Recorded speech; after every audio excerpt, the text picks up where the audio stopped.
I'm going to start with a reflection. This I found was a reflection. It's some writings from Steve Jobs before he passed away. Do not educate your children to be rich. Educate them to be happy, so when they grow up, they will know the value of things and not the price of them. Eat your food as medicine, otherwise you will need to eat medicine as food. Whoever loves you will never leave you, and even if he has 100 reasons to give up, he will always find one reason to hold on. There is a big difference between being human and human beings. If you want to go fast, go alone. But if you want to go far, go together. So if any of you haven't been to a No and Go, I'll just whip through the housekeeping items quickly. In front of you is a green sheet that will have 2 opportunities to win a prize for your attendance today. Just fill that out. The yellow sheet, we take those comments seriously as we're planning future No and Go's. Tell us what you thought about today's No and Go, and if you have some topics that you would like us to consider bringing forward in future sessions, please let us know that as well. And then there is also a buck slip in there that talks about some classes through HRC, our Health Resource Center, and also the listing of the rest of the sessions that we're having for the 2019 season. In preparation for this introduction, I did just a little research last night, and in marketing, we look at statistics a lot to sometimes shock and awe and sometimes just to drive home a message. And we talk a lot about the leading causes of death. We think of breast cancer, we think of lung cancer, we think of pancreatic cancer. And I was really shocked to find out that the leading cause of death in the United States is suicide. We watch television and we see, 5 people were killed in Kansas, or a shopping mall, something happened, and we think in our head, when is this going to stop? There's so much of this. There are twice as many suicides, almost 3 times as many suicides as there are homicides in the United States. I thought that was really staggering. If you had given me a pop quiz on that, I would have failed. Suicide is the 2nd leading cause of death among individuals between the ages of 10 and 34, and the 4th leading cause of death among individuals between 35 and 54. There were more than twice as many suicides, 47,000 in the United States, as there were homicides, 19,000. There are a number of measures that can be taken to prevent suicide and suicide attempts. And I'm pleased to bring forward one of our behavioral health service providers, Miranda Amerling, and she will lead us in a discussion, and let's learn more about this topic and how we can prevent it. Good morning. I'm so glad to see so many people here that want to know a little bit more about suicide and also how to prevent suicide and promote more mental health. Can you guys hear me okay, or do you want me to use the mic? Good? Good, okay. Okay. My computer does that too. Do you see all of your computers just ding like randomly and you're like no idea why they do that? Yeah, okay. So as Molly said, I'm Miranda Amerling. I work at Dell & Associates. I'm a psychotherapist over there, and I also am on the Prevent Suicide Fond du Lac County group, I guess. And we are working really kind of to bring a little bit more awareness to suicide prevention in Fond du Lac County. We're a newer group-ish that came back, and we're trying to get our feet under us and get a little bit more awareness out in the community. So as we're growing, and there's going to be more stuff coming out. We just have done some trainings, and you'll see some more things coming. So keep your eyes open for that. I'm also going to have Sue Mitchell-Metz is here as well, and she's going to share her story as well. She is a suicide loss survivor, so she's going to share her story with us as well. And I think that that's really important when we talk about suicide prevention, to hear some of that that side of things, because we think about prevention all the time, but we need to understand what we're preventing. We can hear the statistics and we can hear all these numbers, but we need to understand and we need to remember who those statistics are. So thank you so much for coming today. All right, so today we're going to talk about, we don't have a ton of time, so in 45 minutes is not a lot of time to talk about suicide prevention. We will not cover even, just a tiny cap of it. But today we're going to talk just a little bit about the role of mental health and our overall mental well-being. I should get my PowerPoint instead of trying to pretend I can do this all by myself. The impact of stigma and how we seek help, and also the impact of stigma on us as helpers, as we all are helpers here, how that stigma impacts us when we have patients that are coming to us who have issues with suicide. How to recognize and respond to suicidal behaviors and suicidal ideation, and then what is being currently offered in Fond du Lac County. And then, of course, we'll hear about Sue's story as well, about the loss of her son, Ryan. So just a word about this presentation. We are going to be discussing suicide and ways to help somebody who might be contemplating that. So there may very well be individuals in this room who are survivors themselves, who have contemplated themselves, who may have lost people in their lives, whether that's patients, clients, friends, relatives. You may be here. So also, please, if you learn something today that is different than perhaps something that you did in the past, please don't hold yourself responsible or kick yourself for something I should have done or I should have said yesterday, because you're learning something new today. You did the best you could yesterday, you're learning something new today, and that's the best you can do. And that's the best we can always do, is to continue to learn and to continue to get new information. And that's why you're here, because you want new information and you want to continue to do the best care for our patients, our clients, and even those people who might be in your life, friends or family as well. So that being said, please take care of yourself. If you need to step out, if anything becomes too difficult, please feel free to step out, take care of yourself. I think I did see some tissues around the room. Just take care of yourself. This can be a difficult topic to talk about.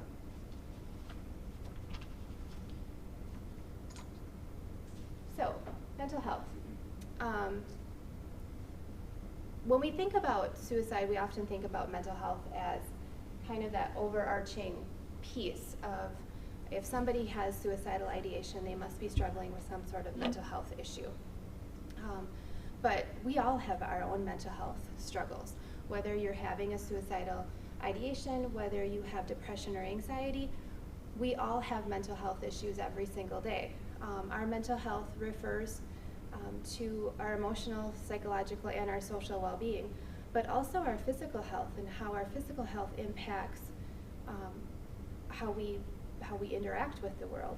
And as a medical facility, we have people here every day who are in pain, who have chronic disease, who are coming in with medical issues that need to be taken seriously. So this is something that we need to consider as well. As physical health definitely also plays a huge role in our mental health. As a psychotherapist, oftentimes when I'm talking with people about how to best take care of their mental health, the first thing I'm talking to them about is their physical health. Are you getting good sleep? Are you eating well? Are you physically well? Are you, if you're sick, do you have a cold? Do you have, are you just not feeling well? Your mental health is not going to be at its optimum place. If you're not sleeping well, if you're not eating well, it's not going to be at its optimum. So thinking about that in terms of even where all of you are at today, your mental health it can vary on any given day. Our environment and our culture also play a huge role in our mental health. We live in this society today of social media, and everybody's on Facebook and on social media platforms, and how many of you are on at least one social media platform? At least one. Facebook, Instagram, something. And you have at least 10 friends. or you follow at least 10 people. So we've become this society where we have all of this social media following, but we don't actually engage with real people as much. And that's becoming a trend that we're seeing, especially with young people, and that's impacting our mental health. Because especially with young people, they think that they have tons and tons and tons of friends, and they are so popular, and they spend no time with real people, and they have no interactions and no relationships. And that impacts mental health.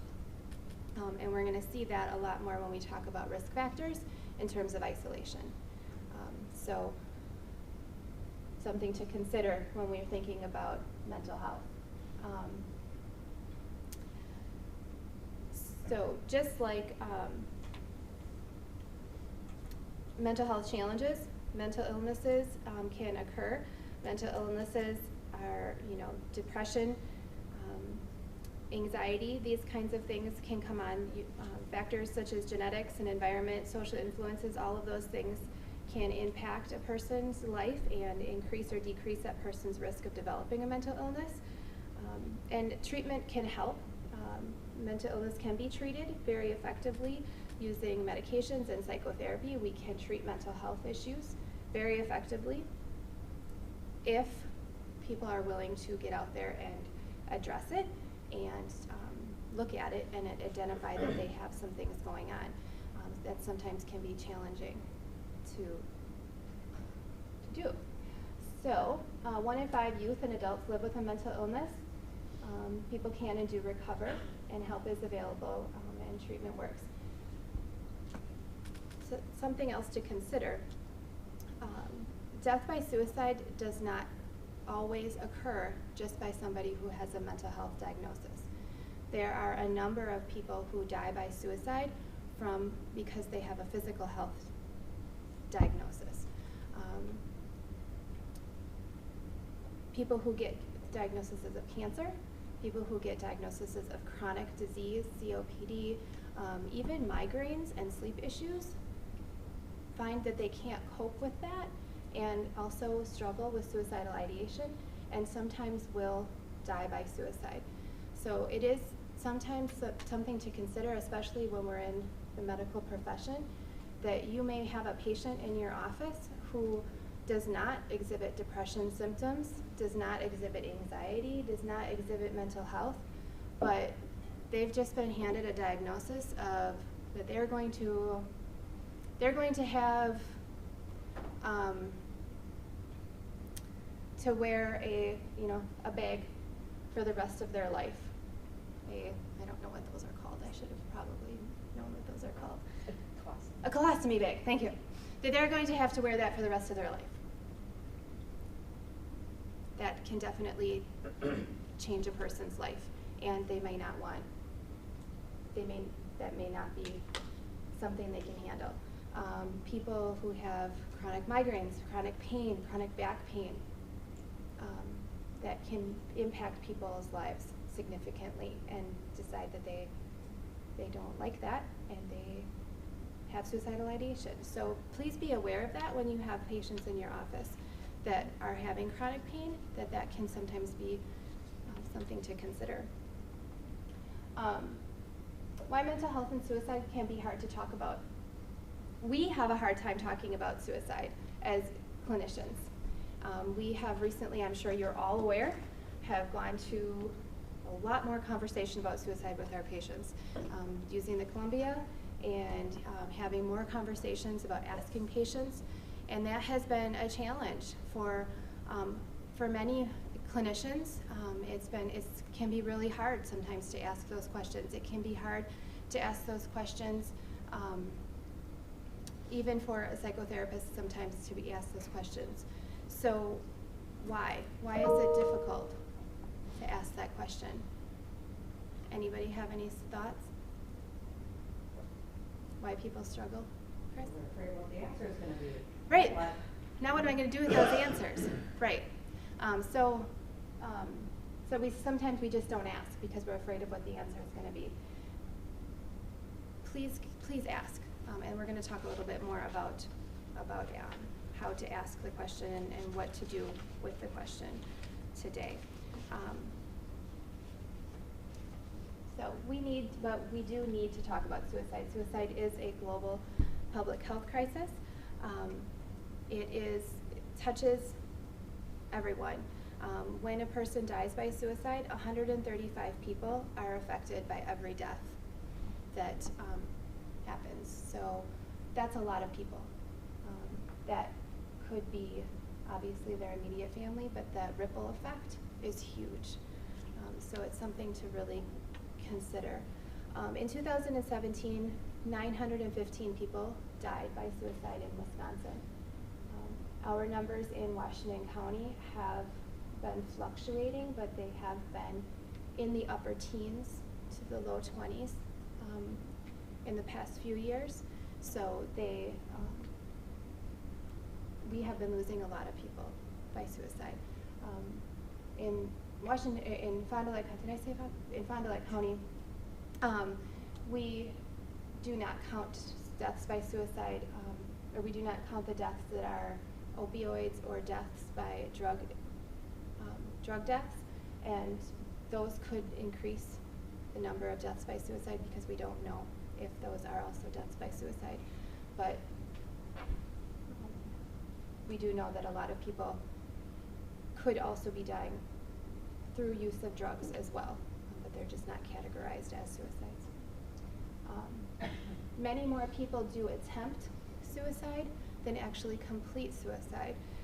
The statistics for how many people actually and do die by suicide are smaller than the attempts. So I have some data this is from the New York Psychiatric Institute,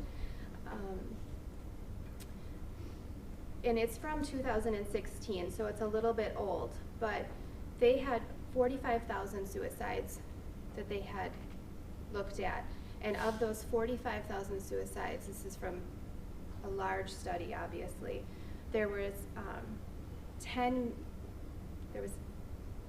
million, yeah, that's a lot. Significantly more people seriously considered suicide. And of those suicides, there was 400,000 emergency room visits from those suicides. So you see that exponentially that number grows as people come for help. And we can catch those people when they come for help. We can try to save those people's lives when they come here for help. So something to consider. So risk factors. One of the biggest things that I want to kind of focus on today is that preventing suicide really can be a lot about building relationships with our clients, building relationships with our patients, and that's a huge factor in terms of how we're going to know if our patients or our clients have, or the people in our life, just in general, have these risk factors. Risk factors are issues that might be happening in a person's life that increase the likelihood that that person might have some thoughts of suicide or might be considering acting on suicidal thoughts. Well, they're not as strong as warning signs. They might be things that, as they add up, could change and could become more significant for a person and might lead to more of a significant warning signs for somebody. They include, obviously, previous suicide attempts, relationship problems, access to harmful means. We know that if people have access to guns, guns are oftentimes the most lethal form of means by suicide is a gun. We know that people who have access to guns are more likely to end up dying by suicide than if they don't. So if a person has a plan to act on a suicidal ideation and their plan is to take pills, oftentimes someone or something can intervene before that becomes lethal. That's not the case with a gun. A gun is lethal. So usually immediately. So access to harmful means is a huge risk factor, and that's why when we work with individuals who are telling us that they have some suicidal ideation, we talk about that. Do you have a gun in your home? And if you do, can we have that gun go somewhere else for a while? Can someone else take it for a while? Wisconsin is a heavy, heavy hunting state, and that's great. Hunt. However, if you're struggling, please have that conversation about having somebody else take care of that gun for you for a while. The death of a recent family member or a close friend can also be a huge risk factor. Again, that kind of speaks to some of that isolation. History of mental health condition, ongoing exposure to bullying behavior, and we're seeing more and more of that in the news and in the media. Losing a friend or family member to suicide, physical disability or illness, and I mentioned that before. Again, that can really impact a person. History of substance abuse is also a huge factor. Oftentimes that is another big factor in people who do die by suicide, that there is oftentimes some sort of substance abuse or substance use happening at the time of that suicide. So those are risk factors. Knowing some of those things about the people that you're working with can be really effective. So if you know that your patient just lost a family member, and now you're also telling them that they've been diagnosed with COPD, and it's hunting season, there's a lot of risk factors in place. Do you feel comfortable at least asking a question or having some conversation with them about that? You know, you've got a lot going on right now. How can I help you? How are you doing? Are you having any thoughts of suicide? Just having that conversation of knowing all of those things that you know that they have those risk factors can be really beneficial and really supportive for that person. On the flip side, protective factors. Protective factors are things that support a person. These are things that can be very helpful to keep a person safe and to keep a person going. When we write safety plans for people, these are the things that keep people alive. Pets are huge. I can't tell you how many times I write a safety plan and a pet is the thing that is keeping them going day to day. It doesn't matter what it is. Whatever that person feels is it's keeping them going, that's what matters. Access to therapists and counselors, being able to have access to medication and medical care, having a calm and safe, supportive environment, being in good health, having friends and family, having good problem-solving skills, having a sense of hope. Hope is oftentimes the thing that disappears when people do struggle with suicidal ideation. They start losing hope, and they start kind of struggling to see what could be for them, and it becomes very much nothing is going to work anymore. It's just everything's hopeless. Obviously, we can oftentimes see all of the hope for that person, but they can't see that anymore, and it becomes really hard for them to keep seeing it. Having open communication and not feeling shame or stigma. I find it interesting when I have clients in my office who will have no problem sharing with me, yes, I've had thoughts of suicide, and they're very open about it and they're very willing to talk about it. And those are the people that oftentimes we can work pretty quickly through things, and it's others that struggle to even bring it up when you really have to ask a lot of the questions, and those are the questions that we want to be asking.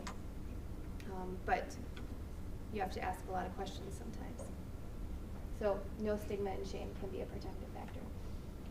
Warning signs of suicide, I'm sure you've all seen a lot of these if you've been to any other suicide prevention kinds of talks before. Warning signs just are things that when you start to see these things happening, you probably want to take a little bit more action.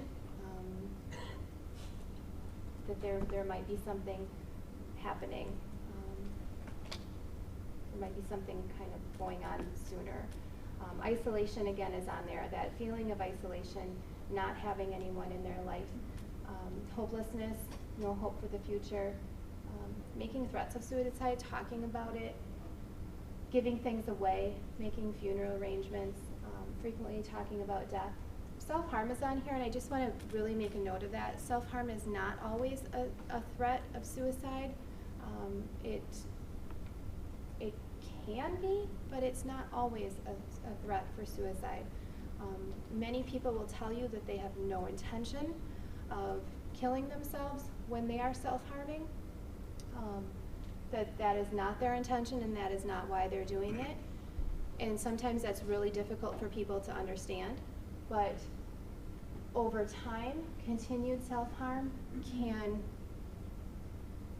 people can go too deep. They can make a mistake. It can become, it can be an accident. They didn't mean for it to happen, and then it turns into a suicide. So feeling like a burden is also a huge one. Feeling like a burden. So again, that comes back to the medical community again, having a diagnosis, something where they're going to be significantly needing a lot of care from perhaps their children or other people in their life, and now that person feels like a significant burden to their family. A lot of times, that might be a conversation to have, with that person of how are you feeling about that? How are you doing with your diagnosis? Is this changing anything for you? So, the National Lifeline, the National Suicide Prevention Lifeline's program or their message currently is Be the One, and that's what we're going to talk about real briefly here. And anyone can be the one, and that is to ask, keep them safe, be there, help them connect, and follow up. So that's very, it's just very, quick and easy to the point. Ask if they're feeling suicidal. Stay with them, keep them safe, be with them, be present for that person, help them connect and follow up, and we'll go through it a little bit more. But asking the question, are you thinking of killing yourself? This is not going to create more thoughts in a person's head. This is not going to create more issues for that person. They're not going to be like, oh my gosh, I can't believe you would think that. And if they have that statement, then that's a conversation. Keep talking about it. Well, this is why I am thinking that, because you have this risk factor and these things are happening and I'm worried about you and I care about you. So asking it specific and blunt like that is okay. That's totally okay. You don't want to ask questions like, well, you're not thinking of killing yourself, right? That presents a lot of judgment and shame. Who would say, well, yeah, to that? No one was going to say yes to that. They're going to be like, oh, no, because they want to take care of you now. They want to make sure you're okay, and that when you're asking that question, they want to make sure you're okay, and they're not going to tell you how they feel in that situation. So how you ask the question can be important. Just ask it. Are you thinking of killing yourself? I'm worried about you. I see some things going on. Have you thought about it?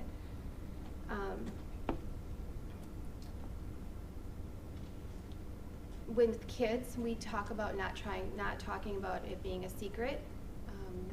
Obviously, that's not necessarily such an issue with adults, but with kids it can be, because kids will be like, don't tell anybody, don't tell my mom or don't tell the teacher. So I don't think it's the same issue with adults, but if somebody does share that information with you, then what do you do? So If someone does say yes, keep them safe. Separate them from anything that they could use to hurt themselves. Don't promise to keep it a secret.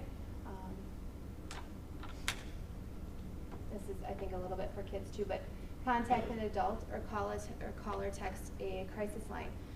Over there on the table, there is a resource sheet that has all of the resources in the area with text lines. There is a text line that people can text, 741-741, and somebody will text you back. It's just like the National Lifeline, except it's texting. There is the Fond du Lac County Crisis Line is there, as well as Dodge and Green Lake County is on there. There's some specific numbers for veterans, as well as for the LGBTQ community is on there. So there's a lot of resources out there. If you are with someone in the community, you're with a friend, you're with a family member, and you're not sure how to handle that situation, there's a lot of resources out there. But stay with that person, keep them safe. If you need to bring them to the emergency room, bring them to the emergency room. Again, these are those phone numbers. There's also little wallet cards over there too. Stay with them, listen to their reasons, just listen, be there with them. Help them connect to supports that are available so that they can reach out in that time of crisis. You don't have to fix the problems that are causing the issue for them. You just need to help them get some support and get some help. And then follow up. Don't just disappear from that person's life if they're your friend or family member. Stop by, call or text, make contact in the days or weeks, see how they're doing, and let them know that you care about them, so that they, again, that isolation and feeling of a burden is a huge factor in people who have suicidal ideation. So you want to make sure that you are giving them that care that they are looking for. There are additional trainings that are available in the area. Youth mental health first aid is often offered through the school system. I don't know if it's being offered right now. We are through Agnesian SSM doing QPR trainings. Maybe some of you have already had it, but it will be continuing to rotate through. And QPR is a 90-minute training. It's going to go over a lot of the same things that this is, but in a little bit more detail and give you a little bit more information. So it's something that everybody should have who works in any kind of helping profession should be doing some QPR. CSI website has a lot more information on regarding other trainings, so feel free to check that out. So some other helpful resources is CSI. NAMI Fond du Lac offers a lot of resources for people, and I did bring their calendar as well. It's over on the table if anybody wanted to take their calendar for the month. Prevent Suicide Wisconsin also offers a lot of information on their website. And then the Safety Plan app is something I just wanted to share with you. If you're working with somebody who has some suicidal ideation, the Safety Plan app is a safety plan that is right in your phone. It's an app. You can fill it out. There's a lot of information in there that can help a person in the moment. If they're having a crisis, they can just having a crisis, hit a button, and it'll call whoever they want it to call. It'll call the lifelines. It'll call whoever they family members, whoever they put in there as being their resources. So it's a really, really good app. Take a look at it. We are also in Fond du Lac County developing a resource app for how to get care. So if you are with somebody and somebody is struggling, we're developing an app right now. It's almost done that will just guide you right through how to get care, how to get access to care as well. So that's coming as well. So there are a lot of resources out there that are available. Yeah. So I feel like I really spun through that really fast. I apologize. There's a lot of information about suicide prevention, but I do want to turn it over to Sue Mitchell-Metz, and she is going to share with you her story about losing her son, Ryan.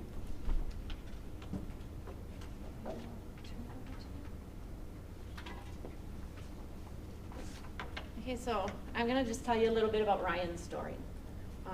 Ryan, he just had a love for life, and you can kind of see here, he always had a smile on his face. He, like I said, just loved life, never met a stranger. Everywhere he went, if he met strangers, by the time he left, he had a conversation with them, and he was their friend. He was the kindest, most giving person you'd ever know.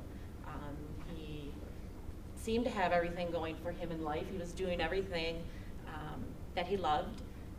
He was a truck driver, wanting to be a truck driver since he was 2 because his uncle was a truck driver and would bring him in the truck with him all the time. So he wanted to be a truck driver, so he was doing that. He had a beautiful little girl that he had custody of, and so he taught her that there's always people who have it worse than them, and that it's their responsibility to help them. So every Christmas he'd take her shopping, and they'd donate Christmas gifts, knowing that she was not going to have as many Christmas gifts under the tree. So yeah, he just had a love for life. And so here, this is his uncle's truck. The yellow one is his uncle's truck. He always told his uncle that one day he's going to own that truck. And he was really proud of the truck. And the green and white truck you can see behind him, that was the truck he drove for work. So these are 2 of his favorite trucks ever. Like I said, he just loved truck driving. I think this is probably the only picture I have of him that he doesn't really have a smile on his face. Otherwise, every single picture I have, he has a smile on his face. But here, he's just kind of loving life. Like I said, he's a truck driver. That's that green truck that we saw in the previous screen. But yeah, he just, like I said, had a love for life. He was such a Guns N' Roses fan. Is anybody here a Guns N' Roses fan?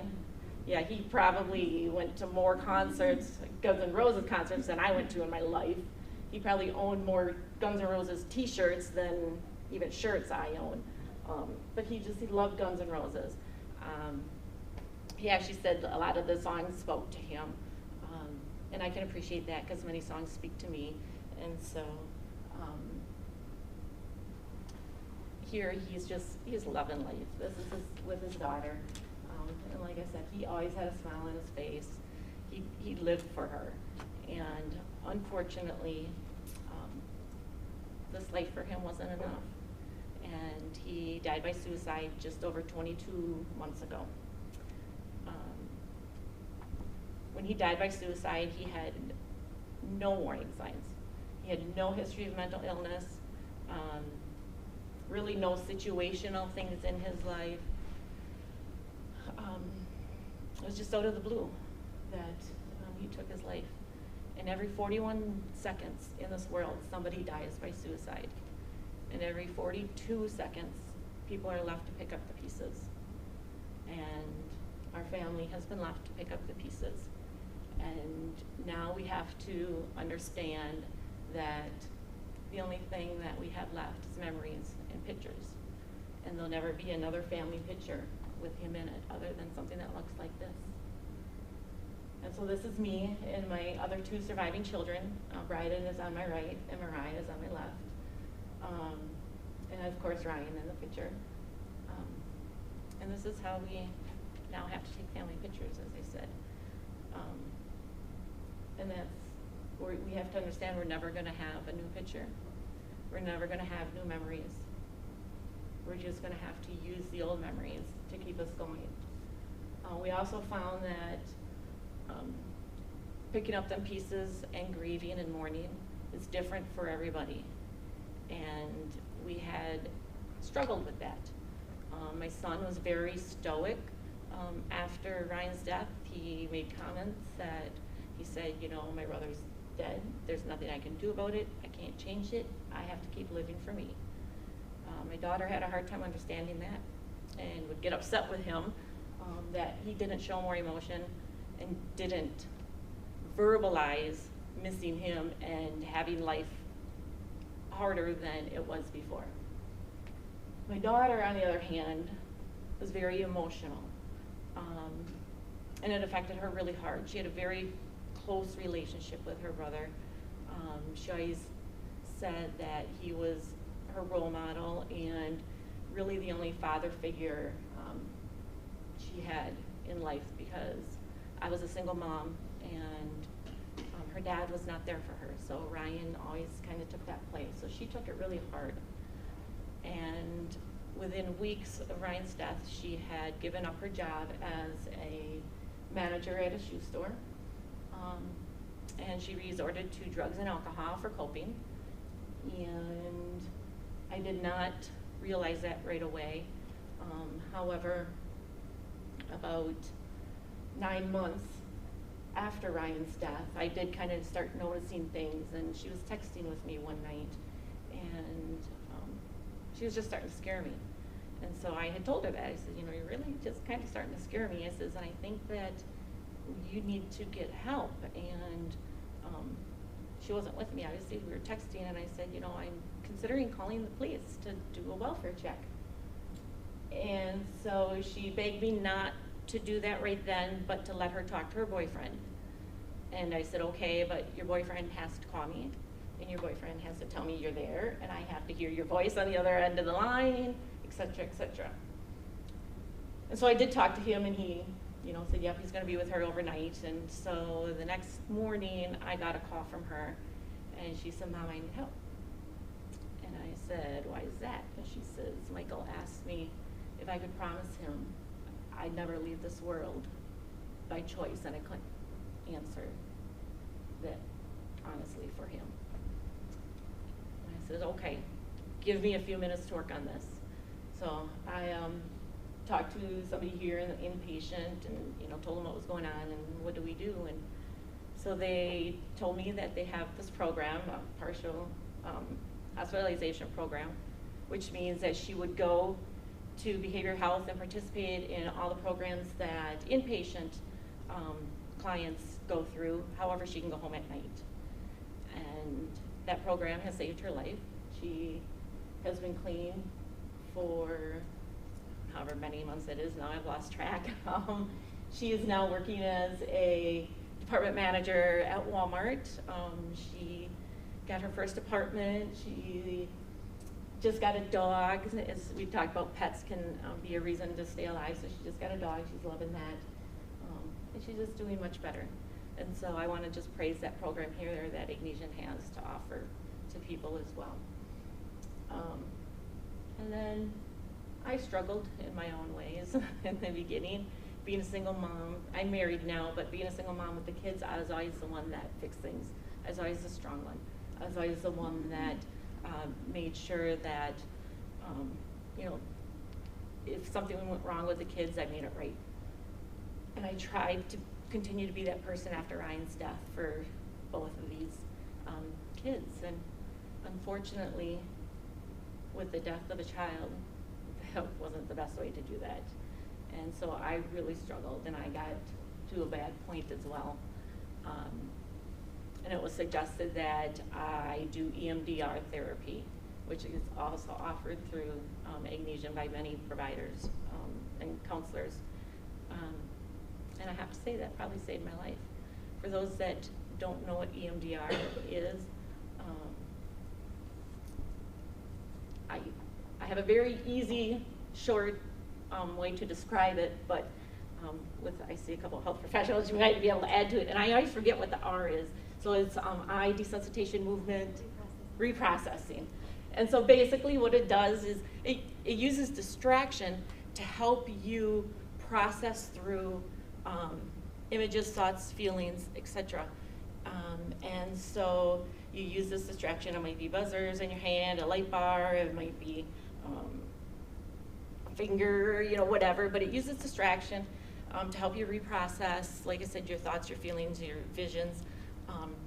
And basically, if you think of your brain as a file cabinet, in the beginning, you have all these emotions and thoughts and visuals right in the front of that file cabinet.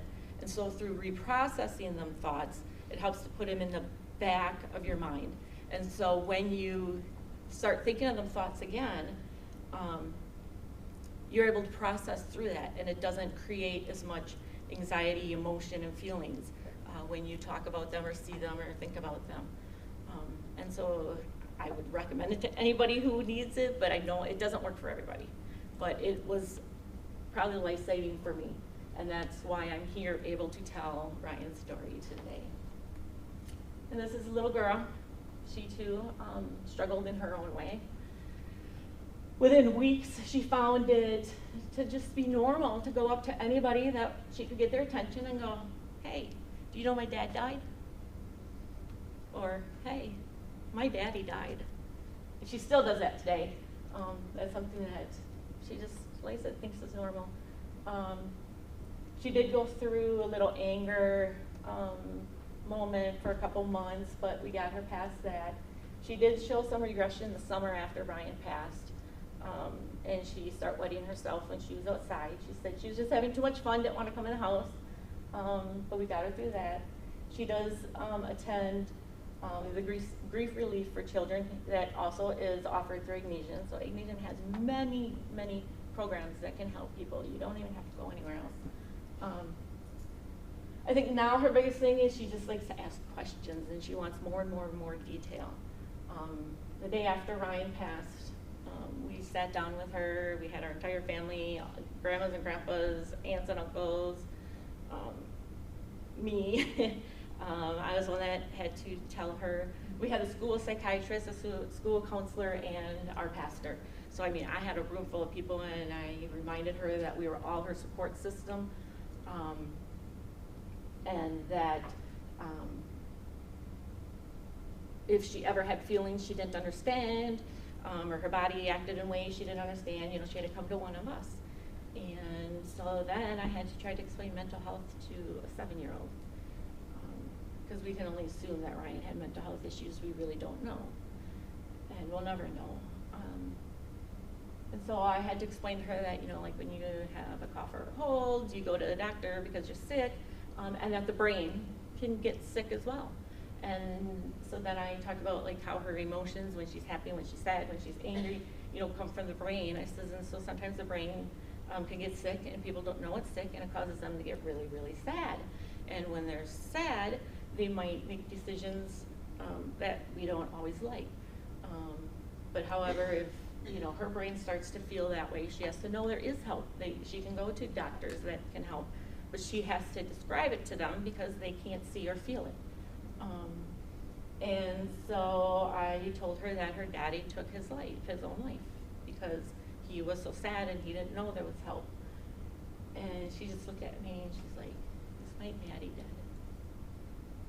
And I had to say, yeah, he was. I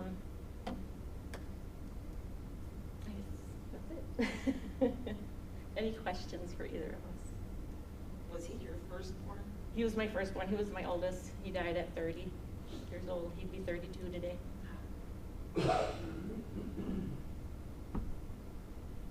Any other questions for either of us?